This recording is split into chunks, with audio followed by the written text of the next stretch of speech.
자세한 내용은 홈페이지 참조. 산불이 거셌던 그날을 잊지 않겠습니다. 기술은 이제 무엇을 해야 할까요? 예고 없는 위험을 예측하고 불길 속에서도 당신 곁을 지키도록 한컴 AI가 하겠습니다. 당신 곁을 지키는 기술 한컴. 울림이 계속되는 모든 것들을 우리는 명작이라고 부른다. 지금도 시간이 지나도 메르세데스 벤츠 S클래스 지금 가까운 전시장에서. 건강한 나의 내일 행복한 나의 내일 빛나는 나의 내일 건강한 매일 건강한 내일을 여는 글로벌 헬스케어 기업 휴원스.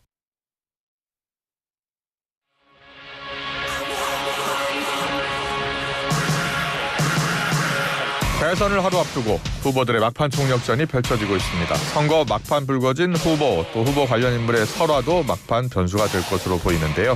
민주당 박수현 선대위 공보수석 부단장 연결해서 관련 입장 들어보겠습니다. 의원님 나와 계시죠? 네, 박수현입니다. 바쁘시죠? 그렇습니다. 예. 자, 21대 대선 사전투표율, 최종 투표율이 34.74% 기록했잖아요. 네. 네, 역대 두 번째입니다. 어떻게 보셨어요? 그래서 이게 이제 이번에 어떤 내란을 종식해야 한다는 그런 어떤 국민적 분노와 여망 네. 이런 것들을 생각하면 예. 사실 역대 첫 번째 이제 사전 투표율이 예. 나올 것으로 기대가 됐는데 2022년 대비 2.19% 포인트 이제 낮은 역대 두 번째를 기록했는데요. 그렇습니다. 예. 사실은 좀 예상이 되었던 바입니다. 그래서 아시다시피 그 역대 사전 투표 이틀 동안 하루는 이제 휴일이 포함이 되어 있는 뭐 이런 형태는 요번에는 이틀 모두 평일 투표였어요. 그래요. 그래서 예. 열심히 다 투표에 참여했음에도 불구하고 그 직장인과 또 자영업자의 참여가 제한적일 수밖에 없었고요. 네. 그러나 그럼에도 불구하고 이런 어떤 역대 두 번째의 높은 투표를 기록한 것은 내란 종식에 대한 국민의 분노가 분명히 나타나는 것이다, 이렇게 생각하고 있습니다. 그래요. 예. 전체적으로 보면 호남 지역은 사전 투표율이 높게 나타났고요. 영남 지역은 상대적으로 낮았습니다. 본 투표에는 어떤 영향을 미칠 것 같습니까? 예, 당연히 사전 투표가 본 투표에 영향이 있다는 것은 뭐 일반론적으로 우리가 다 하고 있는 이야기잖아요. 네. 그래서 혹시 호남은 사전 투표율이 굉장히 높았기 때문에 본 투표에서 좀 안심한다 뭐 이런 생각을 하거나 예. 또 영남 지역은 상대로 사전 투표가 낮았으니까 본 투표에서 열심히 나가서 투표해야 되겠다, 또 결집 현상이 난다거나 뭐 이런 여러 가지 변수들을 생각해 볼 수는 있어요. 예. 그러나 결과적으로 주권자의 이 선택과 판단 이것을 이렇게 분석하는 것은 오히려 저는 외람되다 생각하고요. 네.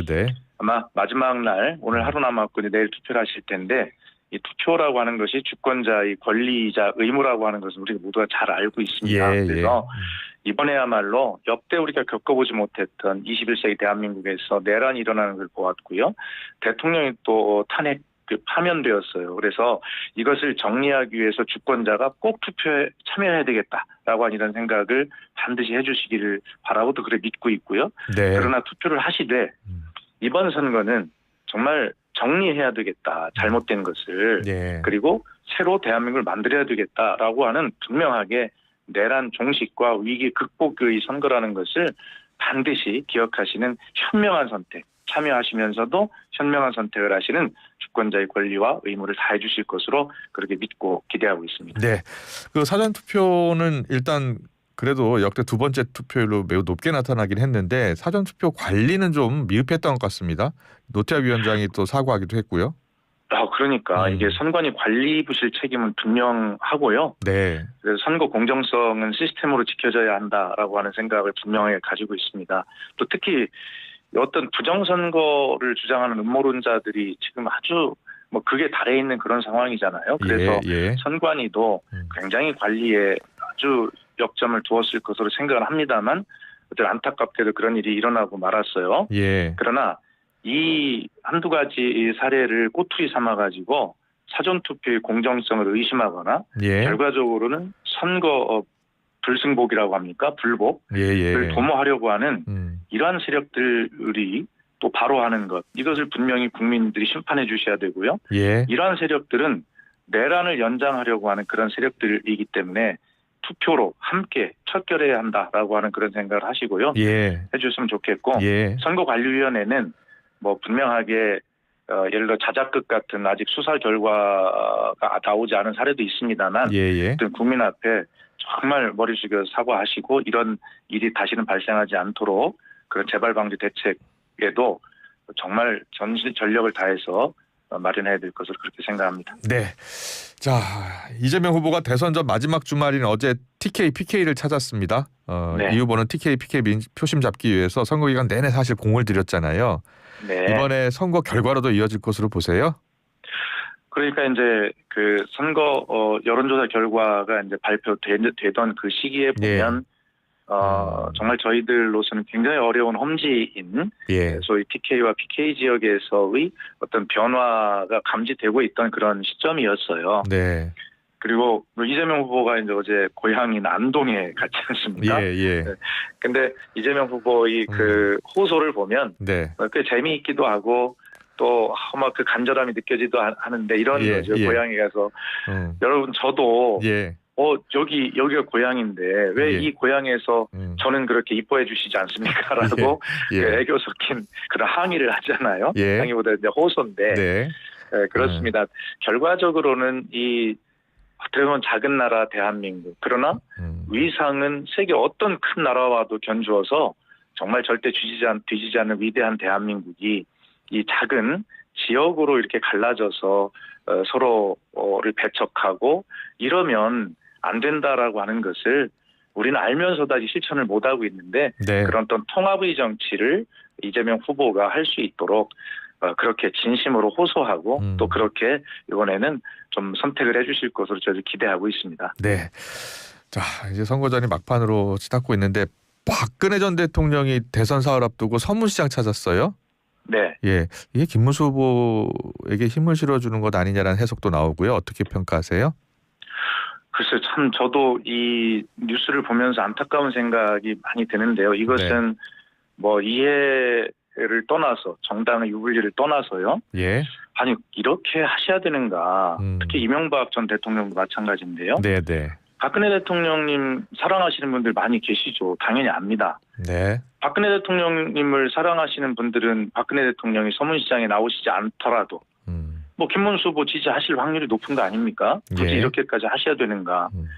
비판을 하자면 네. 탄핵으로 퇴진한 전직 대통령이 특정 후보를 지지하는 모습은 과거로 퇴행하는 어떤 정치의 모습을 보여주는 것이고 예. 국민에게 여전히 파면된 대통령으로서 진심으로 사과하지 않는 그런 모습이라는 생각이 들고요. 나오실수록 국정농단의 기억이 국민들 속에 생각나지 않겠습니까? 예. 이명박 전 대통령 역시 뇌물부패로 구속된 전직 대통령인데 이런 때일수록 국민에게 모든 것을 맡겨드린다라고 위대한 국민께서 잘 판단해 주십사라고 그렇게 국민께 말씀을 드린 원론적 말씀은 모르겠으나 네. 이렇게 특정 후보를 지지해서 나와서 선거운동하듯이 이렇게 다니시는 것이 이게 맞겠습니까?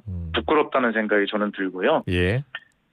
정말 죄송한 말씀인지 모르겠습니다만 우리나라 역대 대통령 얼마나 다 불행했습니까? 이승만 대통령 하야 망명했죠. 박정희 대통령 비극적 사건이 있었죠.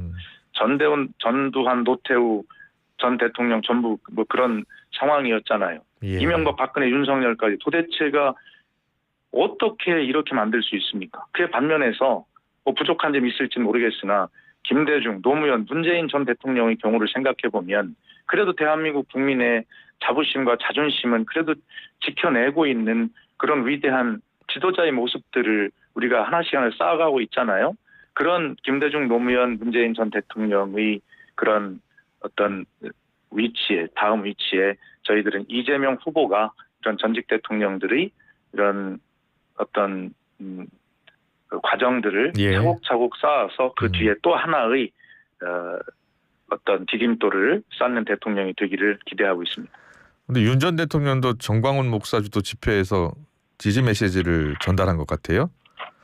그러니까 참 이게 그러니까 국민들께서 너나 할 거 없이 정치인들을 전부 뻔뻔하다 그러는 거 아니에요. 예. 도대체가 대한민국을 이렇게 만들어 놓고 어떻게 파면된 대통령이 그리고 12.3 위헌 불법 비상계엄을 일으켜서 자기 자신을 따르던 사령관들은 전부 구속이 됐는데 자기는 반려견을 이끌고 한강을 산책한다거나 이렇게 거리를 활보하고 있으면서도 그리고 자신은 죄가 없다고 부하들에게 다 뛰어넘기는 그런 어떤 대통령. 그리고 급기야는 이렇게 전광훈 목사의 집회에서 김문수 후보님을 지지해달라라고 이렇게 호소문까지 내는 도대체가 어떻게 우리가 이런 대통령을 뽑았던가라고 하는 부끄러움이 들고요. 예. 김문수 후보님께도 전혀 도움이 되지 않을 거다 저는 그렇게 생각합니다. 네. 자, 대선 이슈 좀 짚어볼게요. 민주당이 네. 이제 보수성향단체 리박스쿨 이 댓글 여론 조작 의혹을 제기했잖아요. 고발한 상태고요. 경찰도 수사에 네. 착수했습니다. 어떻게 보고 있습니까? 아니 그러니까 저희들도 사실은 깜짝 놀랐어요. 이게 국민들께서는 마치 민주당이 이걸 가지고 있다가 선거 막판에 충격적으로 뭘 이렇게 폭로한 것 아닌가 이렇게 폭로로 보실지 모르지만 저희는 그렇지 않습니다. 전혀 몰랐고 예. 그 시점에 이런 이제 것들이 밝혀지고 있는데 충격적이죠. 어떻게 우리 이 사랑스러운 귀한 우리 자식들 아이들을 상대로 극우 성향의 교육을 시키려고 했는지 그것도 소위 그 돌봄 강사 자격증들을 남발해서 그런 시스템을 이용해 가지고 뭐 이런 작업들을 하고 있었는지 정말 깜짝 놀랄 일입니다. 우리 아이들이 미래를 망치는 일이에요. 정치를 떠나서. 예. 그래서 이것은 아이들을 가진 우리 대한민국의 학부모들이 분노해야 할 일이고 지금 분노하고 계신 것 아닙니까? 예. 그러면서도 김문수 후보님은 여러 가지 정황들과 증거들이 지금 밝혀지고 있는데도 전혀 몰랐다. 그리고 아니다라고 말씀하시잖아요. 이게 대한민국이 저는 정치인으로서 걱정이 이렇게 이 체제 전쟁이라고 하는 것을 용어를 만들다 못해서 실제로 이렇게 우리 미래의 아이들에까지 이런 극우적 성향을 침투시켜서 그런 체제 전쟁을 준비하고 있는 세력들이 있구나라고 하는 걸 보고 깜짝 놀랐어요.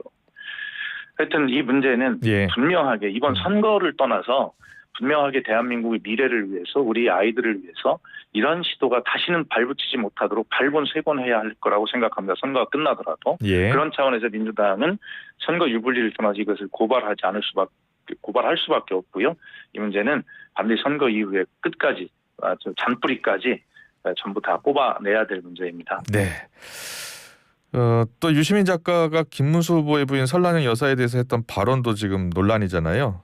그렇습니다. 예, 그 발언에 대해서는 어떻게 생각하세요? 이 문제에 대해서 저는 개인적으로 아이고 이게 좀 큰일 났다 하는 생각을 할 수밖에 없죠. 현장에 정치라는 사람이니까요. 예. 그러나 원론적 답변을 우선 해보면 유시민 작가는 민주당원이 아닙니다. 그래서 민주당이 이것에 대해 사과를 하고 민주당이 책임을 지는 것도 또 이상한 얘기예요. 그것이 원론적 이야기입니다. 그렇다면 똑같은 논리로 전광훈 목사가 김문수 후보를 지지하거나 뭐 어떤 그런 막말을 한다거나 뭐 예를 들어서 그런 것에 대해서 그러면 김문수 후보나 국민의힘이 그때마다 사과하고 책임을 져야 된다는 논리랑 똑같은 것이거든요. 네.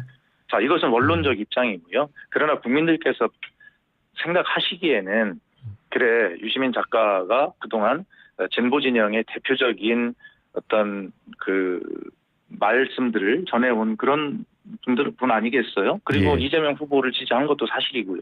그런 측면에서 저는 폭넓게 사과할 부분이 있으면 폭넓게 사과하고 그리고 국민께 뭐 그렇게 사과하는 입장을 가져야 된다라고 하는 것이 제 생각입니다만 다만 앞에 언론적 입장, 민주당의 입장은 그렇다는 것입니다. 그럴 수밖에 없지 않습니까? 그 이재명 후보 장남 그 2억 3천만 원 규모 도박 자금 출처 밝히라고 국민의힘이 주장하고 있잖아요. 예, 그렇습니다. 여기에 대해서는 어떤 입장이세요? 아니 그런데 이 문제가 참 정말 뭐라고 답변을 드려야 될지 모를 지경인데 이게 소위 진흙탕 싸움이고 선거를 유권자인 국민을 우습게 부른 일이죠. 어쨌든 이재명 후보는 그 정말 부모로서 자식을 잘못 키운 책임을 통감한다라고 또 사과도 했어요. 그리고 이 문제는 정확하게 사실인 경우와 사실이 아닌 경우가 막 뒤섞여 있는 이런 문제일 텐데요. 이것을 가지고 고발을 했어요. 그리고 이 문제는 이미 윤석열 정권 하에서 모든 어떤 수사력을 정말 다 동원한 수사를 다 받았고 그래서 결과적으로는 약식기소 벌금 500만 원형으로 처벌이 끝난 것입니다. 예, 예. 그런데 이 문제를 가지고 다시 들고 일어나서 고발을 하고 한다는 것, 이것은 정쟁을 일으키고 이재명 후보 흠집내기를 하겠다는 그런 의도밖에 안 되는 정쟁밖에 더 되겠어요? 예. 이런 거 가지고 어떻게 판세를 뒤집으려고 하고 대한민국을 책임지려고 합니까? 일사부재리 원칙이라는 것은 국민이 상식으로 알고 계세요. 그런데 그런 어떤 보수라고 하는 사람들이, 가치를 지킨다고 하는 사람들이 어떻게 그런 기본적인 원칙도 무시하고 다 판결이 끝나서 형을 받은 그러한 사안을 가지고 고발을 하고 그렇게 정쟁으로 소재로 사용합니까? 그건 말이 안 된다고 생각하고 반성하기 바랍니다. 그 이재명 후보 장남 댓글 논란과 관련해서는 자식 잘못 키운 제 잘못이라고 이제 이재명 후보가 사과를 했었는데 네. 이준석 후보를 향해서는 허위사실 공표 행위에 대해서 처벌받아야 한다는 거예요. 이준석 후보가 어떤 허위사실을 공표했다는 건가요?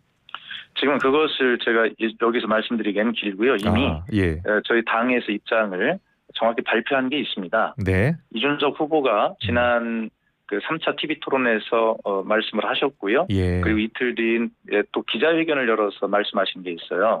그 기자회견에서 하신 말씀들이 예. 허위 사실에 해당되는 내용들이 있다라고 하는 것을 적시해서 저희가 그렇게 이준석 후보님에 대한 고발 조치를 한 것이기 때문에 예. 그것은 이미 다 발표를, 당의 입장이 발표가 되어 있는 정확한 근거에 의해서 발표를 했습니다. 예. 좀 더 구체적으로 말씀하기가 조금 어려우신가요? 예, 아니요. 시간도 굉장히 긴 문제여서 이미 자료가 발표가 됐기 때문에 예. 제가 여기서 말씀드릴 수 있는 것은 선거를 치르고 있는 민주당이라고 하는 공당이 예. 대선 후보를 고발할 때는 예. 그냥 고발할 수 있겠습니까? 정확하게 전부 따져서 고발하는 것이지. 알겠습니다. 3차 TV토론 이틀 후에 이준석 후보님께서 하셨던 기자회견 내용 중 허위사실에 해당된 내용을 근거로 고발한 것입니다. 예. 입장을 의원직, 발표했습니다. 예. 그리고 이준석 의원직 제명도 추진할 것이라고 전해졌는데 민주당이 추진하는 겁니까? 아니, 민주당은 그런 일을 한 적이 없어요. 왜 이준석 후보님께서 제명을 시키려고 한다고 하셨는지 예. 그건 이해가 안 가는데 전혀 사실이 아닌 거군요. 예. 책임을 지셔야 될 일이고요. 예. 민주당은 정확하게 네 분의 국회의원이 개별적으로 전체적으로는 이제 뭐 다른 당의 의원님들이 굉장히 많이 포함이 돼 있는데 그중에 민주당 의원님들은 개별적으로 네 분이 거기에 이제 공동 발의를 하는 형식 참여를 하셨고요. 그건 개인 의견이고. 네. 그다음에 그마저도요. 이것은 제명안이 아니라 징계안입니다. 예. 그런데 그것을 왜 제명이라고 그렇게 스스로 피해자 코스프레를 키워가지고 이준석 후보님께서 국민에게 혼란을 주시는지, 그것은 전혀 대통령 후보답지 않은 그러한 자기 피해 코스프레고요. 절대 어떤 민주당이 이런 일을 한 적이 없습니다. 그리고 이것은 제명안이 아니라 징계안입니다. 징계안. 예. 그렇기 때문에 그걸 정확하게 말씀드립니다. 알겠습니다. 잘 정리해 주셨고요. 마지막 질문 드릴게요. 지금 국민의힘에서는 골든크로스가 있을 것이다, 대반전이 있을 것이다라고 주장하고 있고요. 민주당에서는 내심 이제 과반 50% 득표를 기대하고 있는 것으로 전해지고 있습니다. 어떻게 보고 계십니까? 민주당은 지금도 오늘이 가장 아주 그냥 뭐 피가 마르는 그런 날일 텐데요. 네. 지금 1, 2, 3 캠페인을 하고 있지 않습니까? 기호 1번, 2, 이재명에게 3, 3표가 더 필요합니다. 라고 지금 간절히 호소한 전략인데요. 예. 이건 전략이 아니라 사실 현실이 그렇습니다. 지난번 우리 대선을 생각해봐도 0.73%포인트라고 하는 아주 근소한 차이로 승부가 갈렸잖아요. 예.